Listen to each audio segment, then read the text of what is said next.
2 महीने बिदर की जेल में पाशा थे। सालार मिल्लत को जब कभी गिरफ्तार किया जाता तो अहमद पाशा कादरी साहब भी गिरफ्तार हो जाते।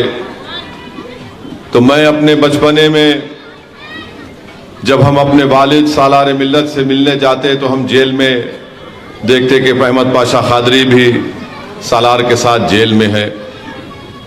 कई मरतबा अहमद पाशा कादरी साहब को जेल की सोबतें बर्दाश्त करना पड़ा।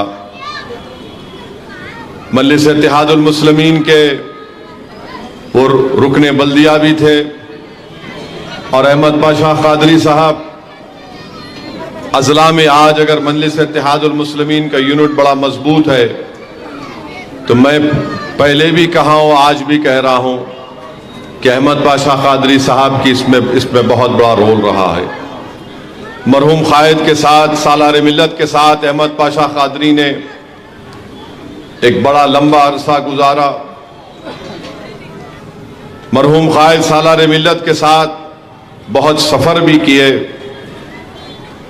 तो मजलिस इत्तेहादुल मुस्लिमीन जनाब अहमद पाशा कादरी साहब को सलाम करती है और हम अहमद पाशा कादरी साहब की मजलिस इत्तेहादुल मुस्लिमीन की जो खिदमात हैं वो हम उसको कभी नहीं भूलेंगे, कभी उसको फरामोश नहीं करेंगे। आज अहमद पाशा कादरी साहब याकूतपुरे का इलेक्शन नहीं लड़ रहे हैं, मगर मुझे पूरा यकीन है कि अल्लाह सुब्हाना व तआला अहमद पाशा कादरी साहब के जरिए से उन्होंने जो तजुर्बा सियासत में हासिल किया वो जरूर मजलिस इत्तेहादुल मुस्लिमीन की रहबरी और रहनुमाई करते रहेंगे। 2004 में सालार ने उनको उस वक्त की हल्के असम्बली चार मीनार का रुकन असम्बली का टिकट दिया। फिर 2009 में हल्के असम्बली चार मीनार राजेंद्र नगर एक असम्बली हल्का बना और थोड़ा हिस्सा उसका महेश्वरम में चला गया। दोबारा अहमद पाशा कादरी साहब को चार मीनार का टिकट दिया गया। फिर 2014 में चार मीनार के रुकन असम्बली के तौर पर मुंतखब हुए। फिर 2018 में हल्के असम्बली याकूतपुरा की नुमाइंदगी का एजाज अहमद पाशा कादरी साहब को आपने दिया। मेरे अजीज दोस्तों और बुजुर्गों, मैं ये जरूरी समझता हूं कि इन तमाम बातों को आपके सामने रखूं और आप समझ रहे होंगे, सोच रहे होंगे कि एक सियासी जलसे में असदुद्दीन ओवैसी खड़े होकर ये क्या बात कर रहा है।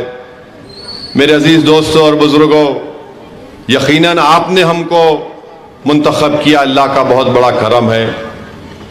यकीनन आपने इस जमात के लिए बहुत कुछ किया, मगर इस जमात का एक पहलू ऐसा भी है जिसको आपको जानने की जरूरत है। इस जमात के अरकान असम्बली की कुर्बानी, उनकी मेहनत और जुस्तजू भी आपको याद रखना चाहिए। और मैं जिम्मेदारी के साथ कह रहा हूं कि जनाब अहमद पाशा कादरी साहब अपनी सियासी जिंदगी में बेनफ्स होकर मजलिस इत्तेहादुल मुस्लिमीन की खिदमत अंजाम दी और माने हमेशा अहमद पाशा कादरी की नजरों में इस बात की तरजीह दी जाती थी कि मजलिस का फायदा इससे क्या होगा। और अहमद पाशा कादरी साहब मजलिस में बहुत से उतार चढ़ाव आए, लोग आते गए, लोग छोड़ते भी गए मजलिस को, मगर अहमद पाशा कादरी साहब मजलिस इत्तेहादुल मुस्लिमीन से हमेशा वाबस्ता रहे। हमने वो दौर भी देखा जब हमारे घर घर में नाइत्तेफाकी पैदा हो गई थी, एक इंतशार की कैफियत थी, मगर उस माहौल में भी अहमद पाशा कादरी साहब ने मजलिस इत्तेहादुल मुस्लिमीन जिंदाबाद के नारे लगाए। उस वक्त भी अहमद पाशा कादरी साहब ने कहा कि सालार मिल्लत की क़ियादत की आज भी ज़रूरत है और कल भी रहेगी।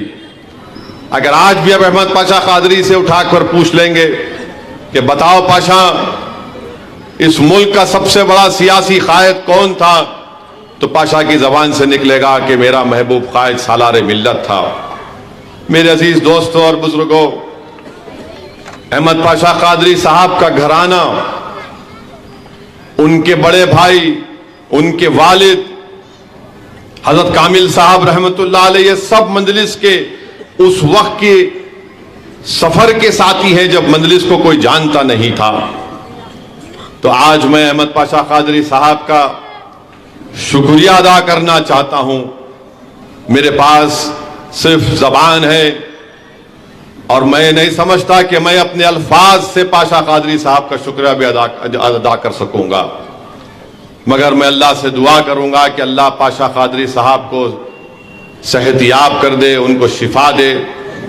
अल्लाह सुब्हानहू तआला अहमद पाशा कादरी साहब को सेहत के साथ उनकी उम्र दराज फरमाए।